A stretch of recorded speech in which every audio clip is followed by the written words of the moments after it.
چمپارن کے ایک ہمارے دوست ہیں، ساتھی ہیں، ہمارے ساتھ پڑھانے والے ٹیچر ہیں، ان کی بیٹی کے رشتے کی بات آئی۔ لڑکا معمولی سا کوئی کام کرتا ہے، محنت مزدوری کا کام کرتا ہے، 5 لاکھ روپے کی ڈیمانڈ کی اس نے۔ وہ ٹیچر ہمارے ساتھ پڑھاتے، کہنے لگے مولانا یہ حالات ہیں ہماری جماعت کے لوگوں کے، اہل حدیث لڑکا ہے، گھر والے بڑے پکے اہل حدیث ہیں، 5 لاکھ روپے کی ڈیمانڈ ہوئی ہے کہ لڑکی کی شادی کرنا ہے تو 5 لاکھ روپیہ لے کے آؤ۔ میرے بھائیوں، دعویٰ کرنا بند کر دو اہل حدیثیت کا۔ تمہارے شادی بیاہ میں اگر تم قرآن و سنت کو فالو نہیں کرتے ہو، لین دین میں اگر قرآن و حدیث کو فالو نہیں کرتے ہو، چال چلن میں قرآن و حدیث پر نہیں چلتے ہو، تو صرف سینے پر ہاتھ باندھ کر اور رفع الیدین کر کے اپنے آپ کو اہل حدیث کہنا بند کر دو، بند کر دو اہل حدیثوں کو بدنام کرنا۔ ہمارے دل کٹھور ہو چکے ہیں میرے بھائی، اتنی تقریریں سن رہے ہیں مگر کوئی اثر نہیں پڑ رہا ہے۔ کیوں؟ قرآن کا وہ سوال ہم سے اور آپ سے بھی ہو رہا ہے، الم یان للذین آمنوا، اے ایمان والو وہ سمے کب آئے گا، وہ ٹائم کب آئے گا، وہ وقت کب آئے گا، ان تخشع قلوبہم لذکر اللہ، کہ اللہ کا کلام سن کر کے صرف تمہارے کانوں کو اچھا نہیں لگے گا بلکہ تمہارے دل کے اوپر بھی اس کا ایفیکٹ پڑے گا، اس کا پربھاؤ پڑے گا۔ ہمارا حال تو یہ ہو گیا ہے، ایک کان سے سننا ہے، دوسرے کان سے اڑا دینا ہے، کان تک تعلق ہے بس، دل سے کوئی کنیکشن نہیں۔ کو بادشاہ یا بادشاہوں کو گدا کر دے، گدا کو بادشاہ یا بادشاہوں کو گدا کر دے، تو جب چاہے جسے چاہے جو چاہے وہ عطا کر دے، حباب بحر کو موتی بنا دے جس گھڑی چاہے، جو چاہے چیر کر دریا کی موجیں راستہ کر دے، جو سلطانی کا دعویٰ کر رہا ہے ملک پر برسوں،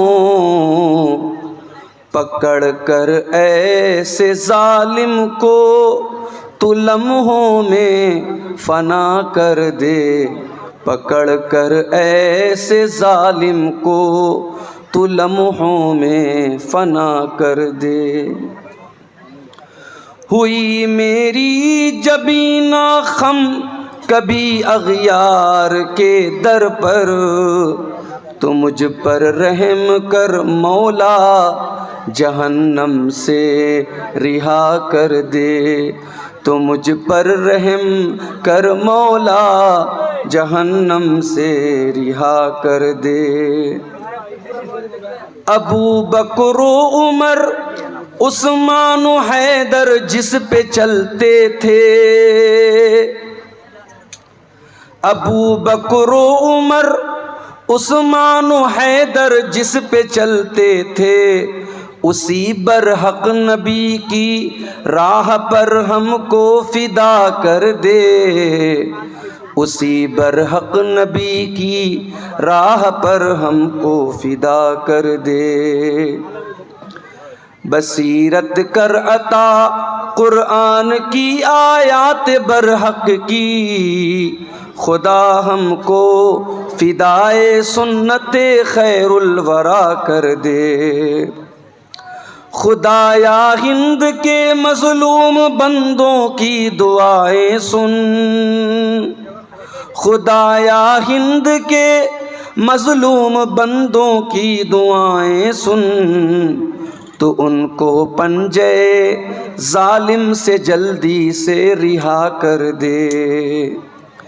ارے تیرے نادان بندے جادے حق سے جو بھٹکے ہیں، خدایا ایسے بندوں کو تو رہوارے خدا کر دے، الہی طالب عاجز تیری رحمت کا طالب ہے، بروز حشر سر پر اس کے رحمت کی ردا کر۔ میرے بھائیوں، خطبہ مسنونہ کے بعد قرآن حکیم کے 26ویں پارے کی، معاف کیجئے گا 27ویں پارے کی سورۃ الحدید کی آیت نمبر 16 میں نے آپ کے سامنے تلاوت کی ہے۔ اس آیت میں اللہ تعالیٰ نے ایمان والوں سے کوسچن کیا ہے، ایک پرشن کیا ہے، ایک سوال کیا ہے، اور غور کیجئے گا یہ آیت 1400 سال پہلے نبی کی زندگی میں صحابہ کرام کی موجودگی میں یہ آیت اتری ہے۔ ظاہر ہے کہ صحابہ کرام ہماری اور آپ کی طرح نہیں تھے، بڑے مضبوط ایمان والے لوگ تھے اور اسلام کے لیے بڑی قربانی دینے والے لوگ تھے۔ اب قرآن کی اس آیت میں اللہ تعالیٰ نے جو سوال کیا ہے، اگر وہ سوال صحابہ سے کیا جا رہا ہے جو کہ بڑے پکے ایمان والے تھے، تو ہمیں اور آپ کو تو اور زیادہ اپنے گریبانوں میں جھانکنے کی ضرورت ہے، اور اس آیت میں اللہ تعالیٰ نے جو سوال کیا ہے اس سوال کے اوپر ہم سب کو غور کرنے کی ضرورت ہے۔ آئیے پہلے ہم اس آیت کا ترجمہ دیکھتے ہیں، اس آیت کا مطلب دیکھتے ہیں، پھر بات کو آگے بڑھاتے ہیں۔ قرآن کا 27واں پارہ سورۃ الحدید آیت نمبر 16، آیت نمبر 16۔ أَلَمْ يَأْنِ لِلَّذِينَ آمَنُوا أَن تَخْشَعَ قُلُوبُهُمْ لِذِكْرِ اللَّهِ، کیا ابھی ایمان والوں کے لیے وہ سمے نہیں آیا، وہ ٹائم نہیں آیا، وہ وقت نہیں آیا، ان تخشع قلوبہم لذکر اللہ، جب ان کے دل اللہ تعالیٰ کے ذکر سے نرم پڑ جائیں، پگھل جائیں، کانپنے لگیں۔ أَلَمْ يَأْنِ لِلَّذِينَ آمَنُوا أَن تَخْشَعَ قُلُوبُهُمْ لِذِكْرِ اللَّهِ، اے ایمان والو، کیا ابھی وہ سمے نہیں آیا، وہ ٹائم نہیں آیا، کیا ابھی وہ وقت نہیں آیا جب تمہارے دل اللہ تعالیٰ کے کلام کو سن کر کے پگھل جائیں، نرم پڑ جائیں؟ غور کیجیے،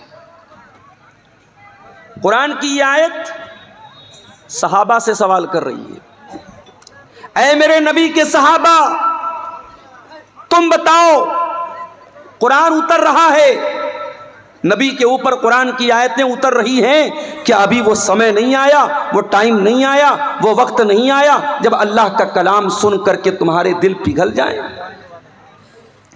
وَمَا نَزَلَ مِنَ الْحَقِّ، اور اللہ تعالیٰ نے جو قرآن کی آیتوں کو نازل کیا ہے، جو حق باتیں اللہ تعالیٰ نے نازل کی ہیں، کیا ان باتوں کو سن کر کے تمہارے دل کے اندر اللہ کا خوف پیدا نہیں ہوتا؟ وَلَا يَكُونُوا كَالَّذِينَ أُوتُوا الْكِتَابَ، اے مسلمانوں، تم یہودیوں کی طرح نہ ہو جانا، تم عیسائیوں کی طرح نہ ہو جانا۔ ان کو اللہ نے کتاب دی، ان کو تورات دی، ان کو انجیل دی، فَطَالَ عَلَيْهِمُ الْأَمَدُ، پھر ان کے اوپر ایک لمبا ٹائم گزر گیا۔ ظاہر جب ہمارے نبی دنیا میں آئے، عیسیٰ علیہ السلام کو آئے ہوئے 600 سال ہو چکے تھے، موسیٰ علیہ السلام کو آئے ہوئے ہزاروں سال ہو چکے تھے۔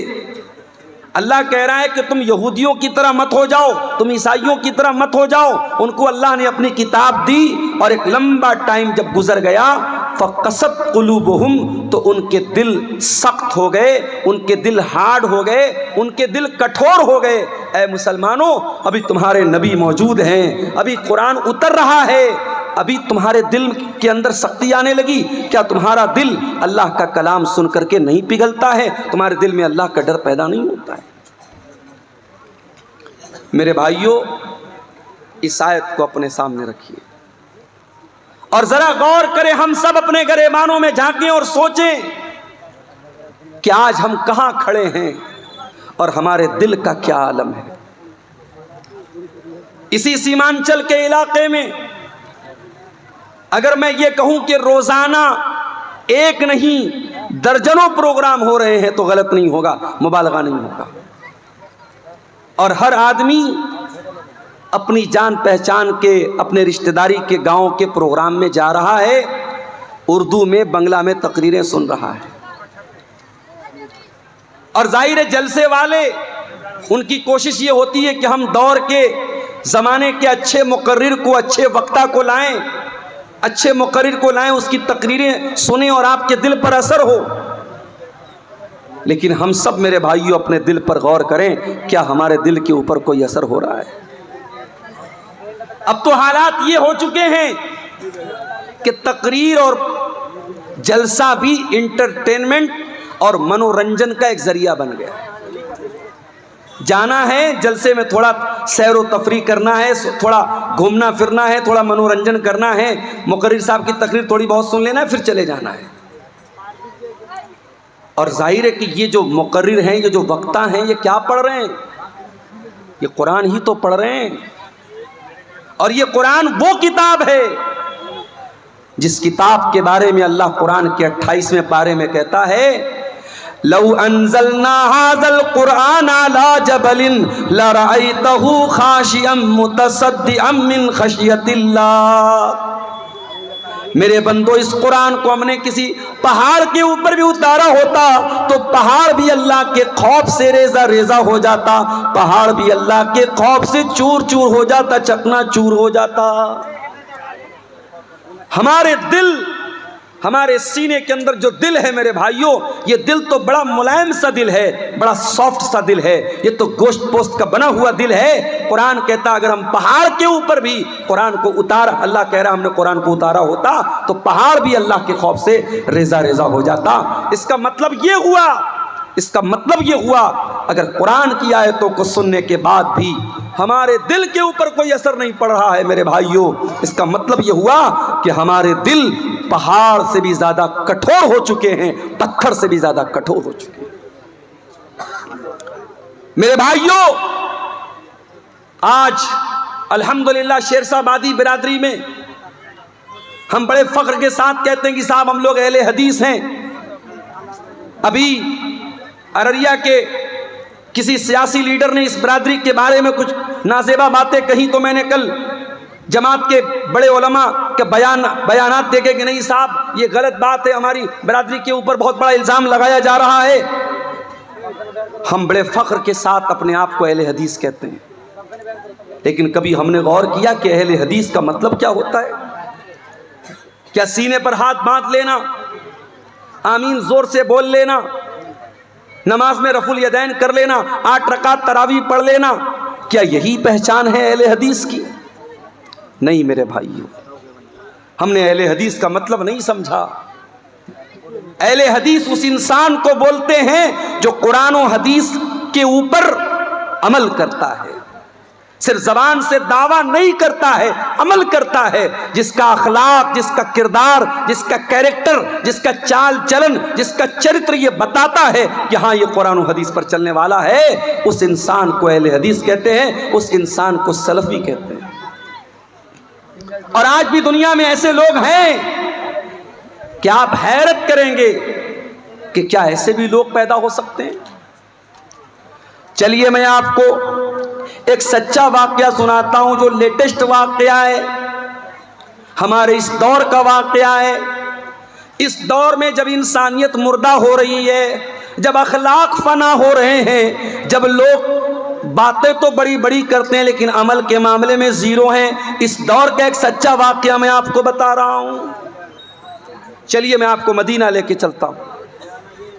مدینہ کے اندر ایک بہت بڑے عالم ہیں، اس وقت بہت بوڑھے ہو چکے ہیں، ان کا نام ہے شیخ عبد المحسن العباد حفظہ اللہ، بہت بڑے عالم ہیں شیخ عبد المحسن العباد۔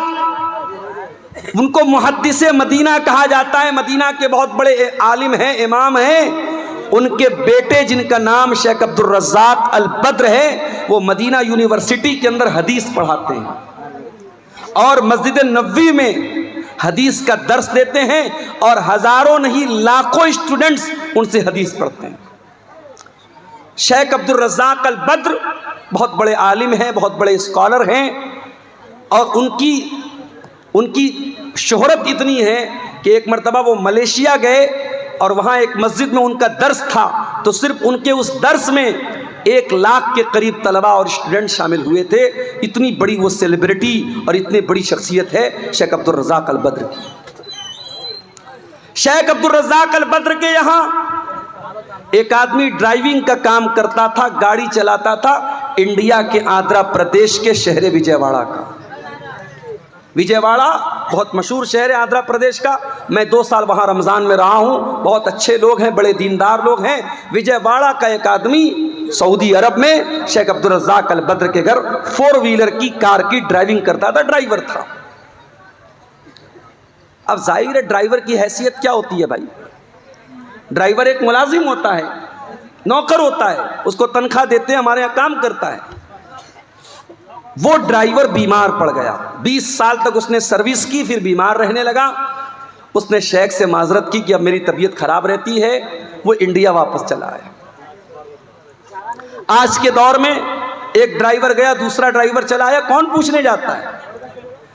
شیخ عبد الرزاق البدر اپنے اس بوڑھے ڈرائیور کو روزانہ تو نہیں، مہینے میں 3-4 بار کال کر کے اس کی حال چال پوچھتے ہیں، اس کی طبیعت کے بارے میں رپورٹ لیتے ہیں۔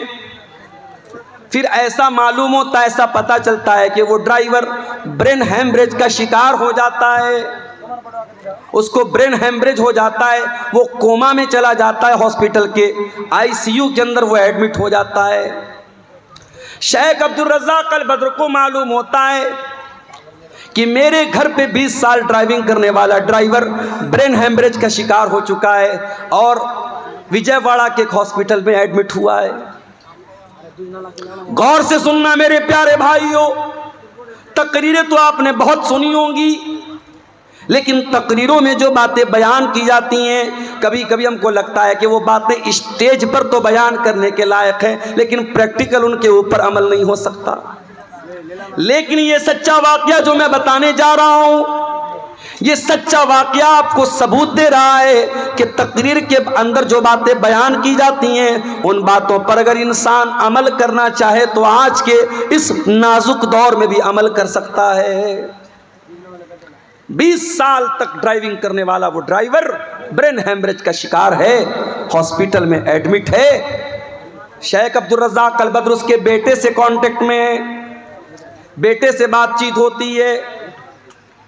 ایک دن بیٹے کے پاس فون آتا ہے کہ آپ کے ابا کی عیادت کرنے کے لیے، ان کی حال چال کے لیے، ان کو دیکھنے کے لیے سعودی عرب سے شیخ عبد الرزاق البدر کی طرف سے کوئی آنے والا ہے۔ بیٹا سوچتا ہے اتنی بڑی ہستی ہیں، پیسے والے بھی ہیں اور بہت بڑے عالم بھی ہیں، ہو سکتا ہے اپنے کسی نوکر چاکر کو بھیج دے میرے ابا کی حال چال لینے کے لیے۔ وہ دن طے ہو جاتا ہے، ٹائم طے ہو جاتا ہے، اور اس ڈرائیور کا بیٹا اپنے علاقے کے ایئرپورٹ پر جب پہنچتا ہے، کیا دیکھتا ہے؟ اس ایئرپورٹ پر پہنچنے کے بعد وہ کیا دیکھتا ہے کہ شیخ عبد الرزاق البدر خود فلائٹ سے تشریف لائے ہوئے ہیں۔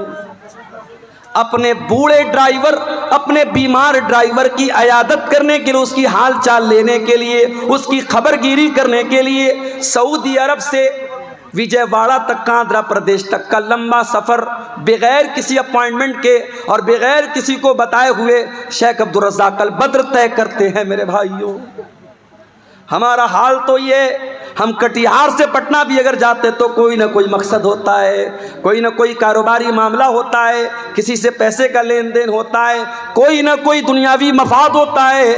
میرے پیارے ساتھیوں، جس دور میں انسان کسی کو بے مطلب سلام بھی نہیں کرتا ہے، ایسے دور میں کیا ایسا بھی اخلاق مل سکتا ہے؟ میرے پیارے بھائیوں، سعودی عرب کی سرزمین سے شیخ عبد الرزاق البدر فلائٹ کے ذریعے آتے ہیں، حالانکہ اگر وہ ایک کال کر دیں، ایک میسج کر دیں، ان کے لاکھوں اسٹوڈنٹ ہیں ہندوستان کی سرزمین پر، جو بچے مدینہ میں جا کے پڑھتے ہیں وہ شیخ عبد الرزاق البدر سے بھی پڑھتے ہیں۔ جتنے مدنی عالم آپ کو ملیں گے، جو بعد میں جو مدنی عالم ہوئے ہیں، وہ سب ان کے شاگرد آپ کو ملیں گے۔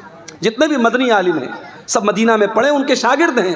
ایک میسج کر دیں، طلباء کی اور اسٹوڈنٹ کی بھیڑ لگ جائے گی، مگر شیخ عبد الرزاق البدر نے کسی کو نہیں بتایا، بغیر کسی اپوائنٹمنٹ کے اچانک آئے، ڈرائیور کے بیٹے کے ساتھ کار میں بیٹھ کے ہاسپٹل آئے، اپنے اس بوڑھے ملازم کی دیر تک بیٹھ کر کے اس کو دعاؤں سے نوازا، اس کی پیسے سے بھی مدد کی اور ان کے گھر والوں کو تسلی دی، اور پھر واپس چلے گئے۔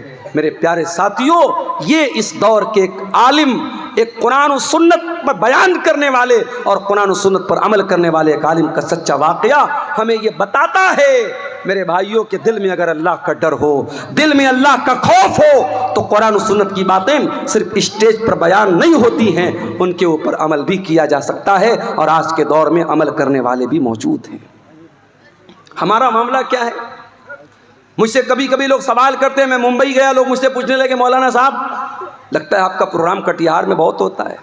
اچھا، پروگرام ادھر جو ہے کٹیہار سائیڈ میں، سیمانچل سائیڈ میں بہت ہوتا ہے، اور حقیقت میں اگر آپ دیکھیں صرف میری بات نہیں ہے، جو بھی ہمارے جماعت کے بڑے بڑے مقررین ہیں، جیسے مولانا جرجیت صاحب ہو گئے، اور اسی طریقے سے اور بھی جو بھی اس وقت جو مقررین جن کو ہم جانتے ہیں، جو چل رہے ہیں یا جن کو سوشل میڈیا پہ سنا جا رہا ہے، اس میں سے بہت سارے لوگ آپ کے سیمانچل میں آتے ہیں۔ سیمانچل میں جلسے اتنے ہو رہے ہیں، تقریریں اتنی سنی جا رہی ہیں، مگر اثر کیوں نہیں ہو رہا ہے؟ کیا بے پردگی میں کوئی کمی آ رہی ہے؟ کیا شراب کے نشے میں کوئی کمی آ رہی ہے؟ کیا زنا کاری اور بدکاری میں کوئی کمی آ رہی ہے؟ کیا شادی بیاہ میں لین دین میں کوئی کمی آ رہی ہے؟ اسی بہار کی سرزمین پر